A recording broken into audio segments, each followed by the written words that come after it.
Hi, I'm Diane Wagner, President of the United Swiss Society of Northern California, and I'm honored to be here with our Vice President, Sandra Wipfli, who's also a member of the Sacramento Helvetia Verien, and here with Erik, and he is a member of the Native Sons of the Golden West.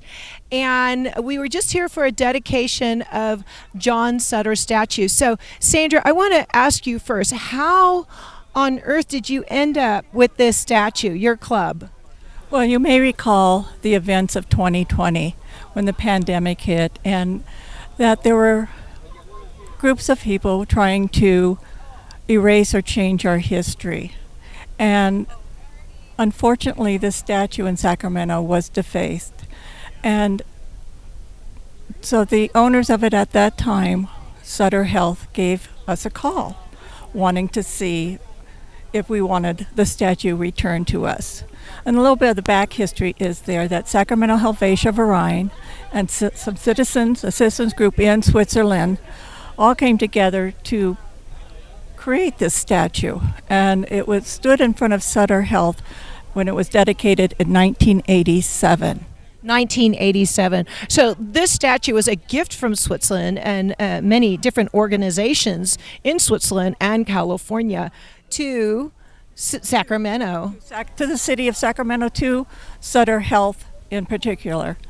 When I received this call, we were, well, yes, of course, we do want this. We don't want this just going into the state archives and be in a warehouse where no one will ever be able to observe it. And I started calling different groups as to who may want this statue.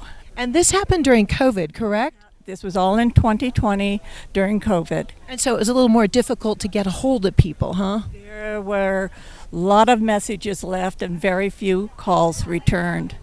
But I did receive one call, and that was from Erik.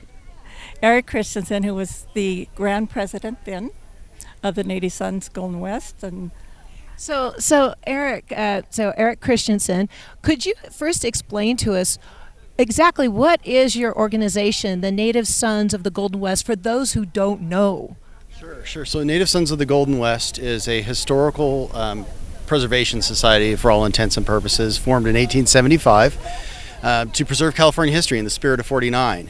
And our founder was actually a Virginian and never got to be a member of the Native Sons. And so since 1875, the Native Sons have been preserving California history.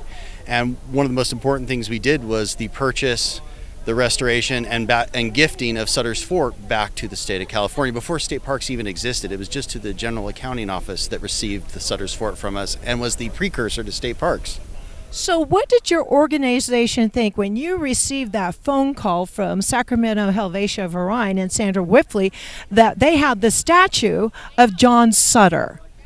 So Sandra and I were ships passing in the night at first because I sat on the Sutter Amateur Hospital Foundation Board, which is the charitable arm. So I reached out to the CAO of that hospital and said, who's the CAO at Sutter Memorial? Because we saw this on the news. All of us saw this on the news. And I got in contact with the CAO from Sutter Memorial, and he provided me with contact for Sandra, and we just at that point connected. And of course I started doing a little research. She requested a proposal from us, which we were happy to do, of what our plan was. And so I started researching, and lo and behold, 1939 we'd actually done a project together. So we already had a history. So at that point we had 90-year history that we had worked together. So both Sacramento Helvetia Verien and the Native Sons of the Golden West had done a project in 1939, so 90 years ago. Isn't this amazing to dig down into our history and cherish and keep it alive and actually honor it? So continue, Erik and Sandra, about this exciting story. I wrote the proposal up. I did a lot of research on that, and past Grand President James King as well, and we were able to put it together, and it's reflected in the plaque. I mean, we had done so much stuff relative to General Sutter, and so at that point she said okay. There was a vote at our grand parlor. You guys also had your meeting and had the vote, and I was so happy to announce that they were going to loan this statue to us. And as long as we put it in a place of prominence, and we knew the cemetery was a safe place and a place of prominence, a place of dignity, And that was all the things I think that Sandra and her board was looking for, and so we were able to provide that. And it was very providence.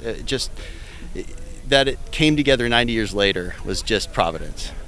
So, Sandra, how does your club feel, and you yourself in particular, seeing this come to fruition after how many years of work? Well, it's been 3 years. We've been putting forth 3 years of effort here. But I came up here a year ago just to see the cemetery, the memorial park here, and just stood here. And it was so quiet and so beautiful, and I knew that this is where John Sutter should be. I mean, look at the beauty here. Yes, and we just got done doing a beautiful ceremony. Now, is this open for the public to come and see? Can anybody come up and visit?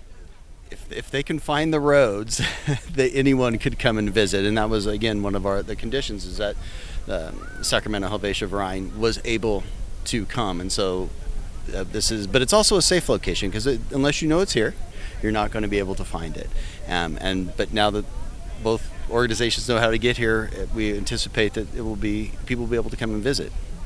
So basically, if anybody is, a member of the Native Sons of the Golden West and is really interested in loving and preserving history, and also a member of the Swiss community, the Sacramento Helvetia Verien, but our greater Swiss community of United Swiss Society of Northern California, and just loves history and wants to honor and preserve history, you can come here and visit this wonderful history. So congratulations to both of your organizations for this incredible day of dedication and honor of John Sutter.